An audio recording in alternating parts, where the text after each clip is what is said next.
Welcome to Manage to Engage, the podcast from clearandopen.com, dedicated to the evolution of you because businesses grow when people do.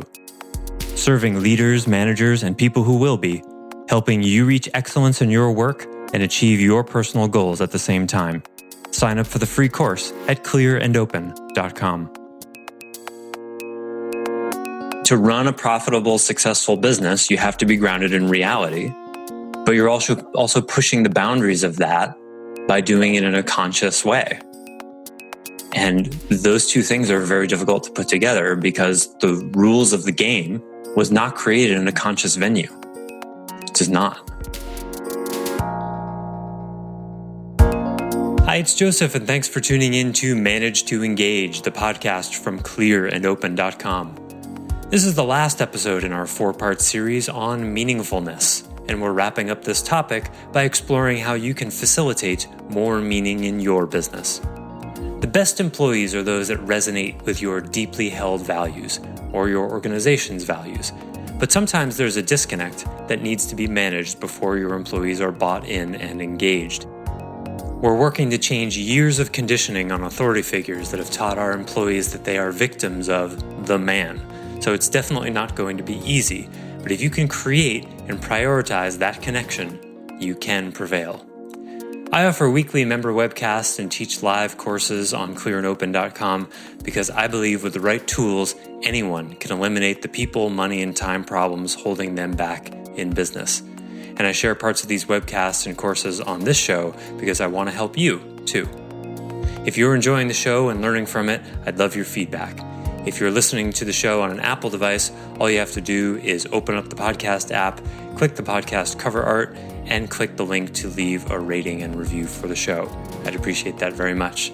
Thanks so much for listening. Let's dive in.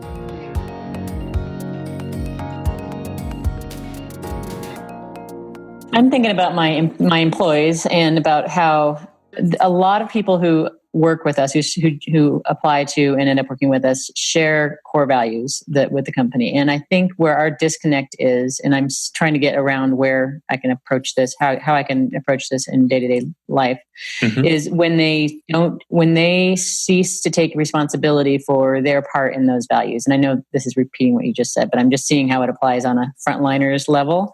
And they start to, when they see a disconnect, because we're a company full of human beings, and even though we have high aspirations, we will, what's a good example? We'll have to not buy organic sometimes because we'd have to double our price. So we're like, okay, this time we can't do it. And there is a certain amount of disconnect with reality that needs to be kind of managed. And I'm just trying to, that's maybe not the best example because it's... No, that sounds pretty good. So then they become a victim of that disconnection, and they're not empowered, or they're not taking the power, because they really are actually empowered, and we try to give that to them when they're starting. I'm just trying to get to how to name that in the beginning, because it is a place where when we have turnover that's not because somebody moved out of town, it's usually from some kind of disillusionment, or we're this high aspirational company, but then we're still real and we still deal with the same old shit every other company deals with. So I want to know, so what does it look like? Can you have an example? Like there's a meeting and you say, hey, somebody's like, hey, how come we don't have organic blah, blah, blah, and the blah, blah, blah. And it's like, there's an answer and they're dissatisfied with it. Like, what does it actually you don't hear about it. It's that's the thing. And that's where I'm kind of, this is more like it's a grumble, and it's an undercurrent. And I'm in this conversation going, okay, this is something that needs to get put up on the table earlier on so that people can take some responsibility with the whole process, with their reaction to the process. Not that they're going to change what we buy because they don't have control over that.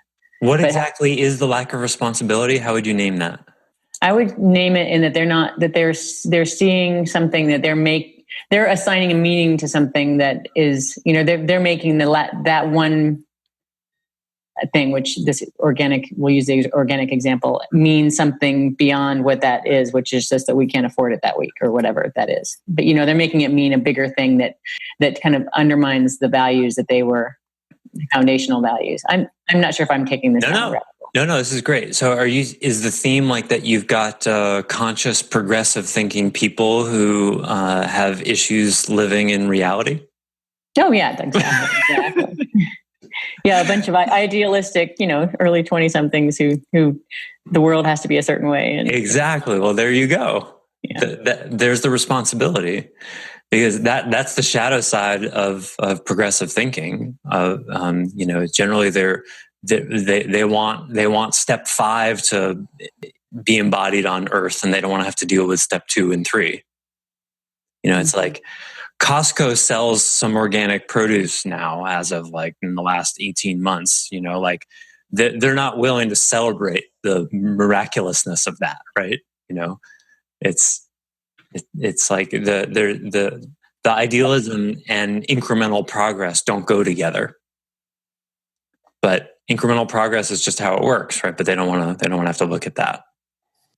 Yeah, this is something that I'm going to work into our training, our orientation, because there's something in this conversation that knowing that that's the kind of idealistic person that ends up, who we want to have working for us, who ends up working for us. I want to make sure that I'm talking to that, and because I think that would be very helpful in, just approaching life and reality, and giving them the opportunity for that to happen in their work with us. It's a kind of entitlement. Mm-hmm. It's a very difficult thing to be a conscious, intelligent idealist and be grounded in reality at the same time. That's just really hard to do. With the kind of businesses that you run, you're trying to do that, right? Because to run a profitable, successful business, you have to be grounded in reality, but you're also pushing the boundaries of that by doing it in a conscious way.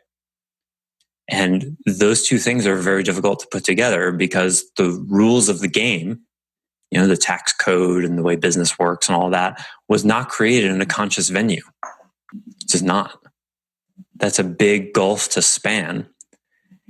And the beauty of it is the young staff that you have could really benefit a lot from learning to be able to bridge that and make that how to hold on to their ideals and actually live in reality and work with it at the same time. Because things don't change in quantum ways historically. They change incrementally, one piece at a time. So these idealists, the tendency for idealists is they just want things to instantly transform, and that's just not how it works. So what a cool thing you can teach them. Yeah, it's definitely, it's inspiring.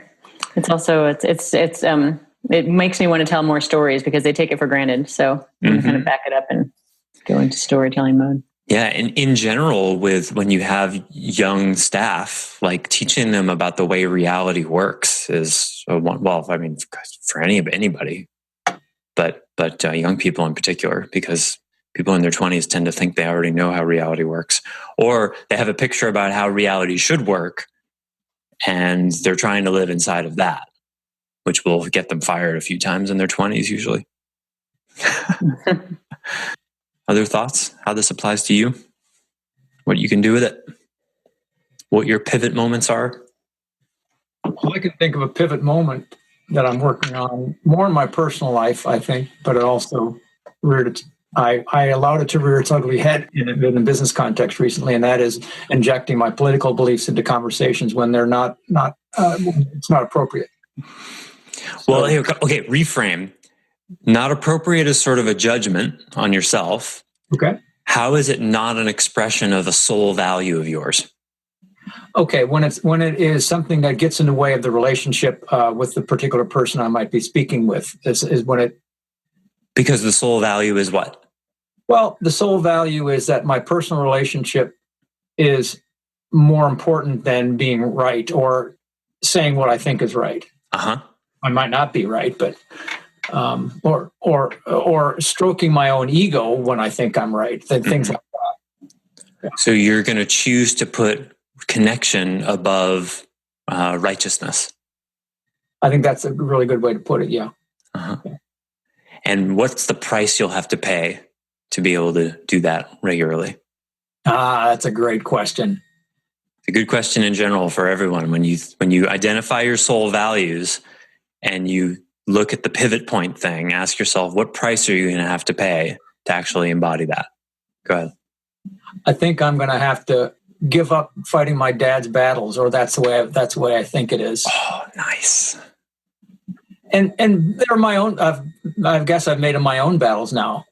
I've got this perception of myself that I have this truth that is one of the necessary things for a better world, and I'm going to have to stuff that belief. Even if it were true, it's less important than the connection that I would destroy or wound, or And I would invite a little bit of a reframe there. Rather than stuffing it, I would just say you just gently subordinate it. Okay, gently subordinate. Yes, you know what I mean. Like the connections, connection just has to be a little bit more important than who's right. Yeah. If that's the case, then if you're right, and I suspect very often you are, people will actually be able to take it in. Yeah. To me, that sometimes takes people decades or even an entire lifetime to realize. What one of my earliest clients told me that I never forgot. He said, a horse, it was a Roy Rogers quote, I think, a horse only doesn't care how much you know until it knows how much you care. If you can't come from connection first, harmony first, however you want to word it, and you have some information that's going to challenge what someone thinks, you might as well be speaking Japanese. I'm sorry, I lost the horse part. I get the rest of it, but why a horse? That's because the guy was a horse guy. That's why he used that. But it's also true. Horses, Jamie can teach us all about horses, and maybe some of the rest of you know horses. I've ridden a horse like twice. And what amazes me about horses is they're these incredibly huge, strong animals who can just kill you very easily. And they're they're emotion wrapped in skin. They're so sensitive. And if you try to impose your will on a horse,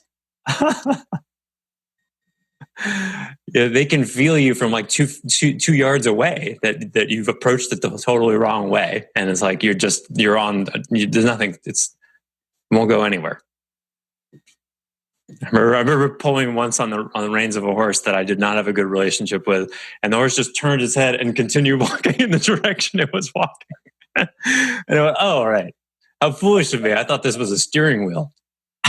By the way, that's super hard for a horse to do. He was doing it completely intentionally. Oh, yeah. I figured it was intentional, but that's hard for them to do because they only got one eye to see where they're going then. And it's a physiology of what happens when he moves his head that they have to follow around. Like it's really going out of his way. Oh, yes. Yeah.